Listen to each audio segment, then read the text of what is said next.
In the heart of New York City's fashion district, the walls of Maison Vivien pulse with style, power, and privilege.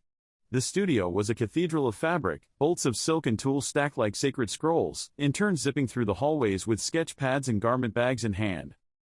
Among them was Zuri Carter, a young black design intern with a quiet fire in her eyes and a portfolio bursting with color, contrast, and courage. Unlike the others, who often mimicked past collections, Zuri designed from stories, her grandmother's church dresses, the bold prints of the diaspora, streetwear echoes stitched into high-fashion forms. But to Vivienne Laroche, the iconic founder and creative director, Zuri was just another hopeful intern, talented, yes, but unproven and, in Vivienne's view, unpolished. During a weekly design pitch, the interns were invited, more out of performative ritual than true interest, to share fresh concepts for the upcoming fall line. Zuri stood up nervously, clutching her sketchbook. "I've been working on a fusion collection," she began. "Blending traditional West African textiles with modern European silhouettes. I call it heritage forward." "It's..." Vivienne cut her off with a raised hand. "That's not our brand's aesthetic," she said flatly, flipping through a few of Zuri's sketches with a tight-lipped smile. "It's too loud. Too political. We do understated. Minimalism with elegance." Zuri swallowed her words. Around the room, some interns gave her sympathetic glances, others looked away. "But thank you," Vivienne added dismissively, already turning to the next intern. "Next." Zuri sat down quietly, heat rising in her cheeks. Her fingers tightened around her sketchbook. She didn't say another word in that meeting. But something inside her, something deeper than hurt, began to solidify. She wouldn't stop. If this door wouldn't open, she'd find another. Or build one herself. Zuri sat alone in the fabric storage room that afternoon, surrounded by bolts of wax prints, denim scraps, and unused lace. The scent of muslin and old paper patterns filled the air, but her thoughts were elsewhere, stuck between frustration and something like defiance. She flipped through her sketchbook, running her fingers over the bold lines of her designs. Bright Ankara patterns reimagined into couture cuts. Kente silk transformed into tailored jumpsuits. It was more than fashion to her, it was identity, legacy, home. The door creaked open. It was Mila, a second-year intern who'd quietly admired Zuri's work from afar. "You okay?" Mila asked, stepping in. Zuri shrugged. "I'm fine. Just thinking." "I thought your designs were brilliant," Mila said. Vivienne was wrong. Maybe blind. Zuri smiled faintly, but her eyes remained on the pages. "Doesn't matter. She's the one with the name on the wall." "Maybe," Mila said, "but I know someone who might want to see this. There's an underground show in Brooklyn next week. Independent designers. Real voices. No gatekeepers." Zuri looked up. "You think they'd even let me in?" "I think," Mila replied, "they'd fight to have you." That night, Zuri stayed up late stitching together samples with fabric she'd quietly collected over weeks. She borrowed a machine from a friend and worked in her tiny apartment until her fingers ached and her eyes blurred. By sunrise, 5 original pieces hung from a makeshift rack in her living room. They weren't just clothes, they were a statement. They were hers. And she was ready to be heard. The venue was a converted warehouse on the edge of Williamsburg, raw brick walls, string lights, and a pop-up runway lined with mismatched chairs. It wasn't Paris, Milan, or even Soho. But for Zuri Carter, it was everything. Backstage, the atmosphere buzzed with anticipation. Up-and-coming designers adjusted garments, whispered affirmations, and shared needles and thread in a spirit of camaraderie that felt nothing like the cutthroat energy of Maison Vivien. Here, no one asked her to tone down her ideas. No one told her what was too loud. Zuri's models, a diverse cast of friends, students, and community artists, wore her designs like armor. The first piece was a structured blazer made from gold-threaded kente cloth paired with crisp white trousers. Another was a modern evening gown using Ankara fabric pleated into high-fashion draping. Bold. Cultural. Proud. As the beat dropped and her models stepped onto the runway, the crowd reacted instantly, gasps, claps, camera flashes. They weren't just impressed. They were moved. People leaned forward to capture every detail, the stitching, the symbolism, the modern elegance fused with tradition. A woman in the front row, a stylist for a major fashion blog, mouthed the word "wow." When Zuri came out at the end, nervous, unsure, the applause swelled into a standing ovation. Later, she stood outside under the streetlights, gripping a cup of tea handed to her by one of the other designers. "That was more than fashion," the stylist said, approaching her. "That was a statement. Do you have a brand name?" Zuri blinked, overwhelmed. She hadn't thought that far ahead. But then she smiled. Heritage Forward. By Monday morning, Zuri's Instagram inbox had exploded. Videos from the Brooklyn show had gone viral overnight.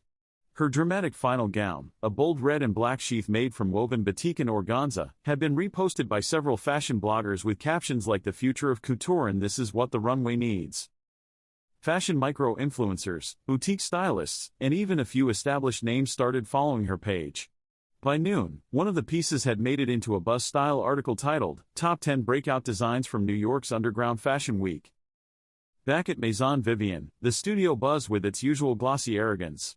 But something shifted when an intern, trying to hide her excitement, whispered, "Did you see this article? This designer's work is insane." Vivien glanced over, mildly curious, until her eyes landed on the name at the bottom of the photo. Zuri Carter.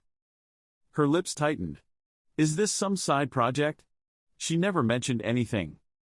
She's getting a lot of attention, the intern mumbled. Even Trend Mode just tagged her.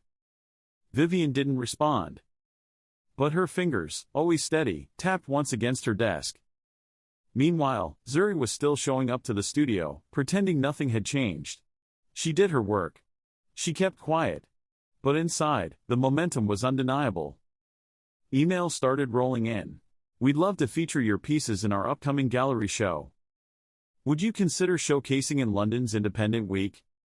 Let's talk retail partnerships." And then, the message that made her heart stop. The World Design Council was inviting her to submit Heritage Forward for consideration in the New Voices in Global Fashion Showcase, one of the most prestigious awards for emerging designers. She sat in stunned silence, rereading the email. The collection Vivien had dismissed as too loud was now echoing across the industry. And this time, Zuri wasn't asking anyone for permission. Weeks passed like a dream laced with adrenaline. Zuri was still working full-time at Maison Vivien, but her nights were consumed with fabric samples, fittings, and frantic Zoom calls with stylists across Europe. With the help of Mila and two freelance tailors she met at the Brooklyn show, she expanded Heritage Forward into a full capsule collection, 12 distinct pieces, each bolder than the last. There were geometric patterns flowing into asymmetrical cuts, ceremonial wraps turned into red carpet statements, and handmade beadwork sewn with the care of generations. She shipped the finished pieces to Paris for the New Voices in Global Fashion Showcase, a feature of International Fashion Week, where only 10 designers were selected worldwide. Back in New York, Maison Vivien buzzed with whispers and veiled tension. One assistant walked past Zuri and awkwardly said, "I saw you in L. That's really cool." Even Vivien herself had begun behaving differently, no longer condescending, but not exactly supportive either. She watched Zuri now with narrowed curiosity, as if trying to figure out how she had missed what was clearly unfolding. One afternoon, Zuri received a forwarded message meant for Vivien's eyes only. An industry contact had written, "Is Zuri still with you?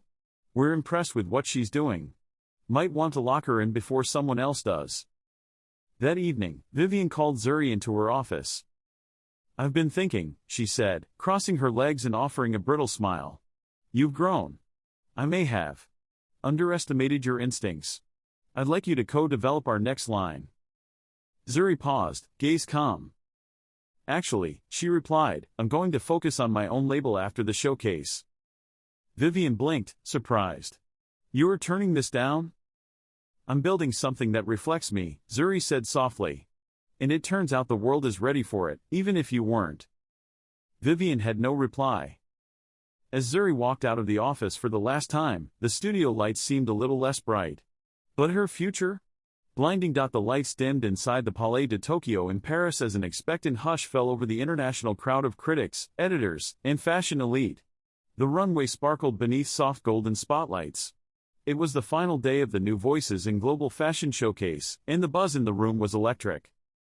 Backstage, Zuri Carter stood in silence, her heart thudding inside her chest. She wore a simple black suit with gold trim, her own design, and held a hand over her clipboard as her models lined up one last time. She whispered to them, "Walk like you know this is the future." Then the music began. The first model stepped out, wearing a structured jacket made from hand-dyed mud cloth with satin lapels and matching trousers cut with razor-sharp precision. Gasps rippled through the audience. Piece after piece stunned the crowd. Old African textiles transformed with futuristic silhouettes, layers of symbolism in every seam. One gown featured a digital printed poem woven into the lining. Another, a cape made of recycled ceremonial fabrics, fluttered like a flag of rebirth.